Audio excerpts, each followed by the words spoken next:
नमस्कार साथियों, स्वागत है आप सभी का आपकी अपनी पाठशाला पर। मैं हूं अंकित अवस्थी। साथियों, हाल ही में अमेरिका और चीन के बीच में जिस तरह की रार देखने को मिली, फिर चाहे ट्रेड को लेकर के हो, फिर चाहे दुनिया में एक दूसरे की शक्ति का मजाक बनाने को लेकर हो, या फिर वैश्विक रूप से कौन किसके ज्यादा प्रभाव में है, ये देखने की कवायद हो। आप चाहे यूरोप को ही उठाकर देख लीजिए, यूरोप अमेरिका के ज्यादा करीब है या चीन के, या कनाडा को उठाकर देख लीजिए, कनाडा अमेरिका के ज्यादा नजदीक है या चीन के। इस बात पे फिलहाल आपको रस्साकसी देखने को मिल रही है, और कहीं हाशिए पर खिसक कर रह गया है रूस, क्योंकि पहले तक सोवियत रूस और अमेरिका के बीच में दुनिया बटी थी। वर्ष 1991 से पहले अमेरिका और सोवियत रूस दुनिया के दो ऐसे देश थे जिनके बीच में दुनिया को बंटना होता था कि भाई आप जाएंगे पूंजीवाद की तरफ या साम्यवाद की तरफ, और अगर आप कहीं नहीं हैं तो फिर आप भारत की तरफ, जिसने नाम मूवमेंट यानी कि गुटनिरपेक्ष आंदोलन चलाया हुआ था। अब सवाल यह है कि दुनिया में जब दो देश एक दूसरे से खींचतान में लगे होते हैं, तो वो हर संभव प्रयास करते हैं कि ताकत किसी एक की हो। अमेरिका खुद ये मानने लगा है कि दुनिया में दो ही सुपर पावर हैं, अमेरिका और चाइना। इसको वो G2 कह के संबोधित भी करता है। हाल ही में ट्रंप जब शी जिनपिंग से मिले थे, तब उन्होंने मीटिंग को संबोधित भी ऐसे ही किया था कि G2 मिलने जा रहे हैं। अब सवाल यह है कि इन G2 में से रहना किसी एक को ही टॉप पर है। पहले सोवियत रूस वर्सेस अमेरिका की लड़ाई थी, अमेरिका जीत गया था। अमेरिका ने इस बात में यानी उसको हराने के लिए कोल्ड वॉर लड़ा था। कोल्ड वॉर मतलब यह कि आपने आमने सामने कोई हथियार नहीं चलाया, लेकिन आपको हर तरह से खत्म किया गया। हर तरह से मतलब आपकी विचारधारा को, आपके विदेशी कनेक्शंस को, आपके व्यापार को, आप जहां पर हैं इन्वेस्टमेंट कर रहे हैं वहां पर आपकी कंपनियों को पीछे हटाया गया, और जासूसों की मदद ली गई, सबोटाज की तमाम प्रकार की वो चीजें की गई जिससे कि आपको मार्केट में खड़ा नहीं रहने दिया जाए। ये जो तरीका अमेरिका ने रूस के खिलाफ अपनाया था, आप सोचिए ना, अफगानिस्तान हो या भारत पाकिस्तान हो, ये सब अमेरिका और सोवियत रूस के बीच के ही झगड़े का परिणाम थे। वियतनाम वॉर इसका बड़ा उदाहरण है, साउथ कोरिया, नॉर्थ कोरिया इसके बड़े उदाहरण हैं। अब चूंकि रशिया कहीं हाशिए पर जा चुका है, यूक्रेन युद्ध के बाद में वो फिलहाल चमक नहीं रहा है। उम्मीद है लोगों के अंदर कि वो एक दिन फिर से वापस आएगा, लेकिन फिलहाल वो कहीं ना कहीं सक्रिय नहीं है। ऐसे में अमेरिका ने अपना प्रतिद्वंदी चाइना को बना रखा है, और चाइना को तोड़ने के लिए वो हर संभव प्रयास कर रहा है। तोड़ने के लिए चाहे उसके वैज्ञानिक हों, चाहे उसके सामरिक ठिकाने हों, व्यापारिक दृष्टिकोण हो, उसके इन्वेस्टमेंट हो, उन सब पर एक एक करके अमेरिका वार करने लग रहा है। इसी क्रम में खबर निकलती है कि अमेरिका ने चाइना के एक जनरल लेवल के अधिकारी को, जो सेना में इतना बड़ा व्यक्ति था कि शी जिनपिंग के बाद दूसरे नंबर पर आता था। सेना में शी जिनपिंग क्या कर रहे हैं? राष्ट्रपति जो होता है वो सेना का हमेशा कमांडर इन चीफ होता है। ऐसे में राष्ट्रपति के जस्ट निचले स्तर पर आने वाला व्यक्ति, जो कि शी जिनपिंग की सबसे बड़ी ताकत माना जाता था, कहा जाता था कि शी जिनपिंग को तीसरी बार राष्ट्रपति बनवाने में उस व्यक्ति का बड़ा योगदान था, उस व्यक्ति को फिलहाल अचानक गायब कर दिया गया है। अच्छा, चाइना में यह बड़ा सिस्टम है कि अगर कोई व्यक्ति चाइनीज सरकार के लिए खतरा बन रहा है, तो इनकी गुप्तचर एजेंसीज खुद के अंदर इतना प्रोटोकॉल फॉलो करती हैं कि रातों रात उस व्यक्ति को गायब कर दिया जाएगा। और खबर बनती है, जांग युक्शिया नाम इसका था, purge of China top general leaves military in crisis. और ये खबर निकाली एक अमेरिकी अखबार वॉल स्ट्रीट जर्नल ने, कहा कि चाइना के टॉप जनरल अक्यूज हैं चाइना के न्यूक्लियर सीक्रेट अमेरिका को देने के। अर्थात चाइना ने यह जानकारी जब पाई कि उसके टॉप जनरल ने अमेरिका को सीक्रेट्स बेच दिए हैं, न्यूक्लियर सीक्रेट्स बेच दिए हैं। अब आपके दिमाग में दो बड़े प्रश्न आएंगे। पहला, अमेरिका के पास तो न्यूक्लियर बॉम्ब है, कौन से सीक्रेट बेच दिए? दूसरा, चाइना बहुत लंबे समय से न्यूक्लियर कैपेबल राष्ट्र है, अमेरिका को चाइना का तो न्यूक्लियर बॉम्ब नहीं चाहिए होगा। तो आपके दिमाग में फिर आंसर आएगा कि यार न्यूक्लियर बॉम्ब का सीक्रेट नहीं चाहिए होगा तो कम से कम कोई लोकेशन ही पूछ रहा हो। हाँ, तो ये बड़ा पॉइंट हो सकता है। तो आइए उसी के अराउंड इस कहानी को आगे बढ़ाते हैं। खबर बनकर आती है कि चीन में चाइना के राष्ट्रपति के जस्ट नीचे पद पर आसीन व्यक्ति, इसका नाम बड़ा टेढ़ा मेढ़ा सा है भाई, कहां चला गया? हाँ, जांग युक्शिया। जांग युक्शिया जो हैं, ये हटा दिए गए हैं। ये इनकी तस्वीर है। उम्र में 75 साल के थे ये, और लंबे समय से 5 दशक से अधिक समय से ये सेना के लिए काम कर रहे थे। चाइना ने वैसे तो खैर बहुत ही कम युद्ध लड़े हैं, लेकिन कहते हैं कि वियतनाम के नाम पर कोई वॉर लड़ी थी, उसमें भी इन्होंने युद्ध में पार्टिसिपेट किया था। अब जब इस तरह की बात हो तो हमको अपनी पुरानी यादें आने लगती हैं कि ऐसा नाम तो पाकिस्तान के लिए भी बदनाम था। यहां के AQ खान पर आरोप था कि इन्होंने भी सीक्रेट्स लीबिया को बेच दिए थे। तो क्या वैसा कुछ हुआ है? तो मैं आपको इतिहास में और पीछे लेकर चलता हूं कि पाकिस्तान के पास न्यूक्लियर वेपन की कहानी में भी चाइना इन्वॉल्व होता है 1983 में, कि चाइना ने ही इनको भी न्यूक्लियर सीक्रेट्स दिए थे। नॉर्थ कोरिया को भी सीक्रेट्स इन्हीं ने दिए थे। तो चाइना में पुलिस फौज में करप्शन बहुत है, लेकिन उस करप्शन को सरफेस पर नहीं आने दिया जाता, क्योंकि मीडिया सक्रिय नहीं है, तो जानकारी बाहर नहीं निकलती।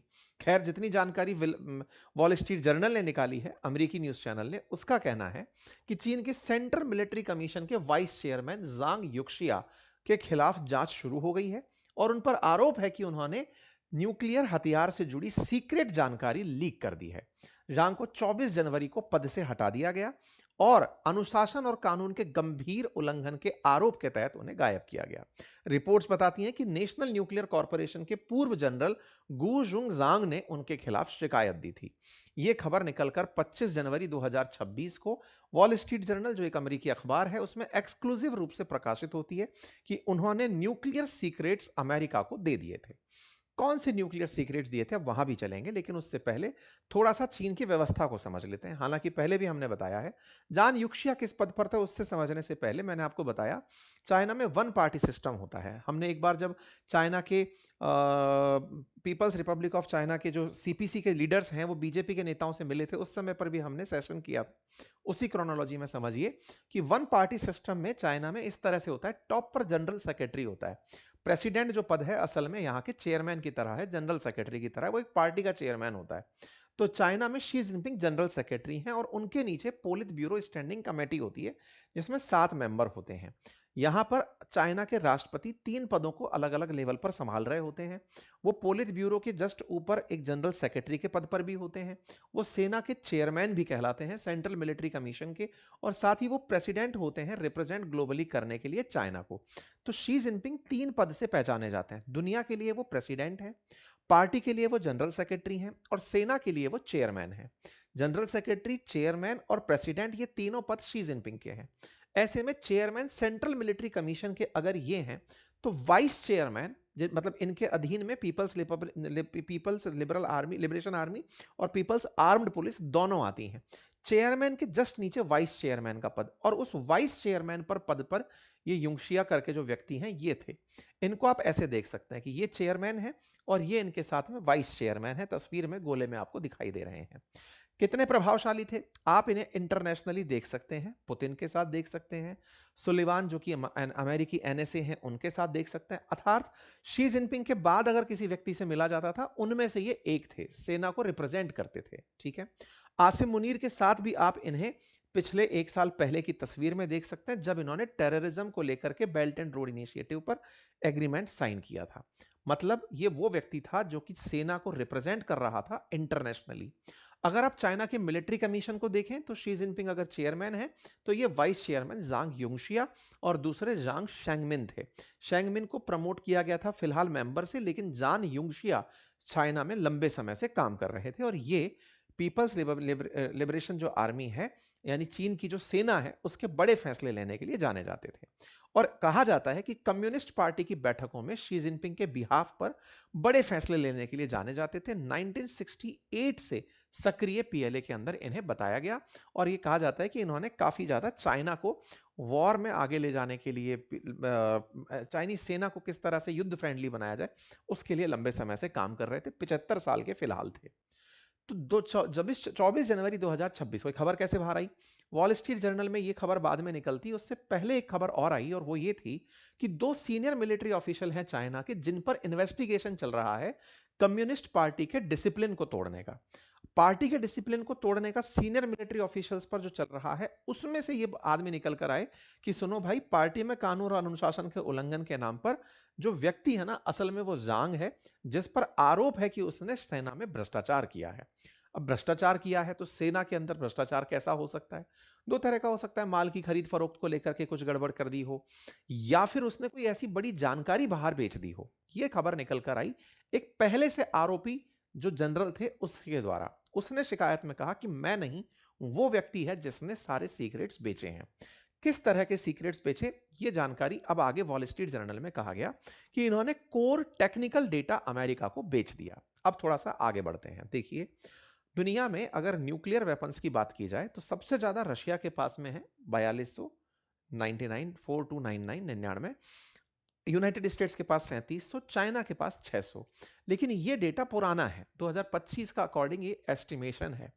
लेकिन चाइना ने ये 600 नंबर रोका नहीं, ये टारगेट लेकर चल रहा है कि मैं तेजी से अपने न्यूक्लियर बम को बढ़ाते हुए 2030 तक 1000 तक लेकर जाऊं। आप पूछेंगे न्यूक्लियर बम तो एक ही पर्याप्त है, एक के अलावा एक से भी मतलब बहुत ही ज्यादा भीषण हादसे तैयार किए जा सकते हैं, इतने सारों की क्या जरूरत होती है? कई तरह के न्यूक्लियर बम, टॉर्पीडो पे लगाने वाला, जैसे अभी चाइना रशिया वालों ने प्रैक्टिकल करके टॉर्पीडो पे लगा के दिखा दिया कि सब समुद्र के अंदर से कोई छोटा सा बॉम्ब चला दिया, है ना, मिसाइल के अंदर न्यूक्लियर बॉम्ब डाल दिया, न्यूक्लियर बॉम्ब से एनर्जी प्रोड्यूस कर दी। तो कई तरह के न्यूक्लियर बॉम्ब में कई तरह के आइटम्स बना दिए, जैसे किसी भी बॉम्ब के अंदर जो बारूद है वो आरडीएक्स हो, उसकी जगह ये न्यूक्लियर फिजाइल मटेरियल यूज कर ले रहे हैं।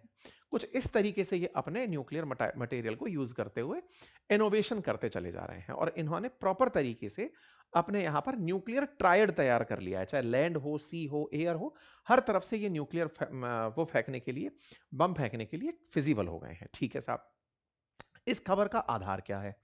असल में क्या था चाइना वाले लंबे समय से अपने न्यूक्लियर वेपन्स की जानकारी को पब्लिक में देने से आनाकानी कर रहे थे कि वैसे भी चाइना के पास क्या है ये किसी को पता चलता नहीं है, लेकिन फिर भी न्यूक्लियर के बारे में एनपीटी के तहत इनको बताना पड़ता है कि हाँ भाई, हम लोगों ने इतना सबने फिजाइल मटेरियल इकट्ठा कर लिया है, या हमारे वॉर हेड्स रखे हुए हैं। भारत और पाकिस्तान भी एक दूसरे से ये जानकारी साझा करते हैं कि उनके न्यूक्लियर बॉम्ब कहाँ कहाँ रखे हुए हैं, ये बकायदा दोनों देशों को पता होता है, दोनों देश जानते हैं। इससे यह सुनिश्चित होता है कि इन जगहों पर गोला नहीं गिराना है, क्योंकि अगर गिरा दिया तो फिर वर्ल्ड में तबाही आ जाएगी। तो ये प्रोटोकॉल्स का पार्ट है, लेकिन कौन देश किसके साथ कितना सच बोलता है ये अलग आर्ग्यूमेंट है। ठीक है, तो चाइना जो है ना वो चुपके चुपके चुपके चुपके न्यूक्लियर टेस्ट की सीक्रेट साइट्स बनाता जा रहा था।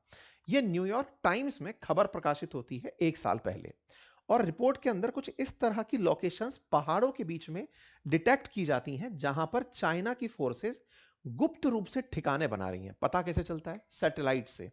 आपने अगर हमारे देश में भी पोखरण फिल्म देखी हो तो कैसे अमेरिकी सैटेलाइट्स जो हैं वो भारत के ऊपर टहल रही हैं और पूरी पिक्चर्स खींच खींच कर बता रही हैं कि यहां पर ये हो सकता है।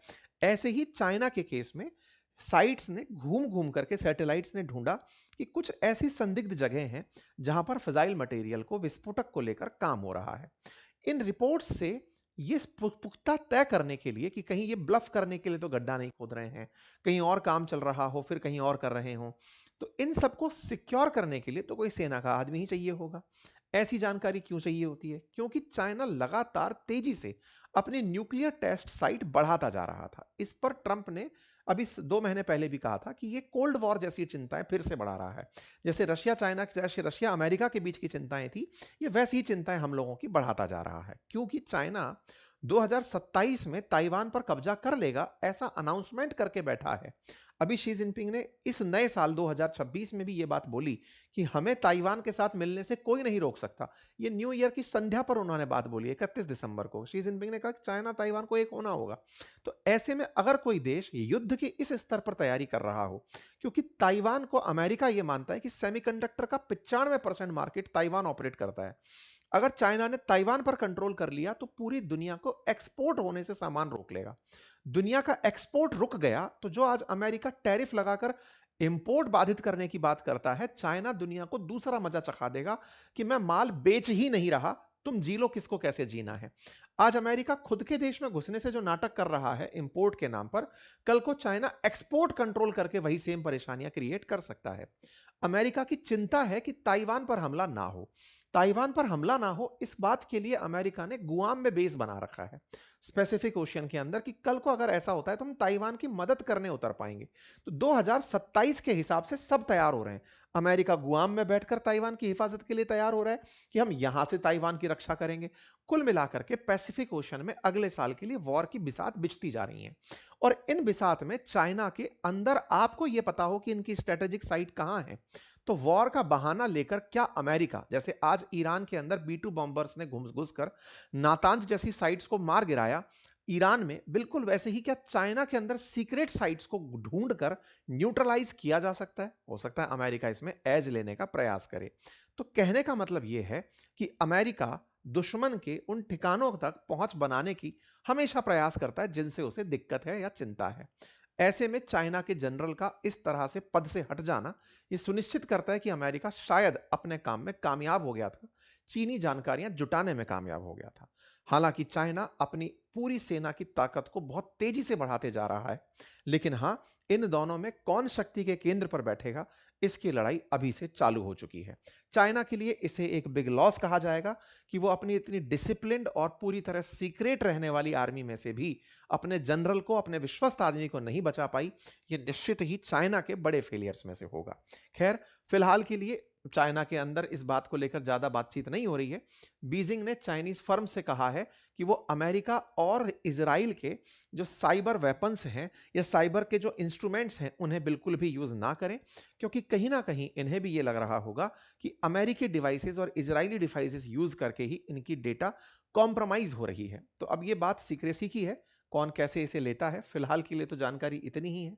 हालांकि हमको एक चीज जो इसके साथ पैरेलली याद आती है, वो आती है 1983 में, जब अमेरिकन इंटेलिजेंस ने यह बात पता लगाई थी कि ये चाइना के ही लोग थे जिन्होंने पाकिस्तान को अपनी तरफ से फिजाइल मटेरियल, न्यूक्लियर वेपन बनाने का ट्रिक दिया था। वॉल स्ट्रीट की एक रिपोर्ट में यह बात निकल कर आई थी कि चाइना ने ही पाकिस्तान को एक missile capable system, nuclear bomb बनाने की तकनीक दी थी। फिर यही पाकिस्तान लीबिया को उसे प्रमोट करता हुआ देखा गया था। कुल मिलाकर चाइना और लीबिया ये आपस में पाकिस्तान से कनेक्ट होकर दुनिया में न्यूक्लियर बॉम्ब का सीक्रेटली प्लान करते हुए पहले भी पाए गए हैं। पाकिस्तानियों तक पहुंचा तो नॉर्थ कोरिया तक भी पहुंचा। पाकिस्तान में चेहरा ये बने, दुनिया में न्यूक्लियर बॉम्ब ही वो ताकत आज के समय पर बची है जिससे आप दुनिया की नजर से बच के रह सकते हैं। फिलहाल के लिए उदाहरण ये महाशय हैं। इनके बारे में ट्रंप लगता है अपनी भूलने की बीमारी में भूल गए हैं। पिछले एक साल में वो एक बार भी इस व्यक्ति का, किम जोंग उन का नाम नहीं लिए हैं, जबकि पिछले टर्म में उन्हें सबसे ज्यादा इन्हीं से दिक्कत थी। किम जोंग उन पर कोई चर्चा ना होना यह दर्शाता है कि न्यूक्लियर बम सुरक्षा की गारंटी है, और शी जिनपिंग अगर इसको दुनिया भर में बेचते और बांटते हैं तो वो एक बहुत बड़ी मुश्किल खड़ी कर देंगे। फिलहाल के लिए इतना ही। जानकारी पसंद आई हो तो साथियों से साझा करें, चैनल पर नए हैं तो सब्सक्राइब कर लें, और जिन साथियों ने ये मैपिंग वाली पुस्तक ऑर्डर कर दी है उन सभी साथियों से, मैं कल कुछ साथी पूछ रहे थे कि उन्हें असुविधा हो रही है, क्योंकि यूट्यूब पर भी हमने आप लोगों के लिए इसे पिन कर दिया है, आप वहां से इसे देख सकते हैं, और अपनी पाठशाला ऐप पर भी ये उपलब्ध है, आप इसे ऑर्डर कर सकते हैं। ठीक है, तो ऑर्डर 7 दिन में पहुंच जाएंगे। ऑलरेडी मतलब ऑर्डर्स काफ़ी ज़्यादा हैं, तो हम लोग अपनी तरफ से इसे प्रॉपर तरीके से आप लोगों को डिलीवर करने का प्रयास कर रहे हैं। बाकी आप हमारे एप्लीकेशन पर अगर पहुंचते हैं तो आप हमारे बेहतरीन कोर्सेज का लाभ लें, अपनी पाठशाला एप्लीकेशन पर उपलब्ध हैं। धन्यवाद।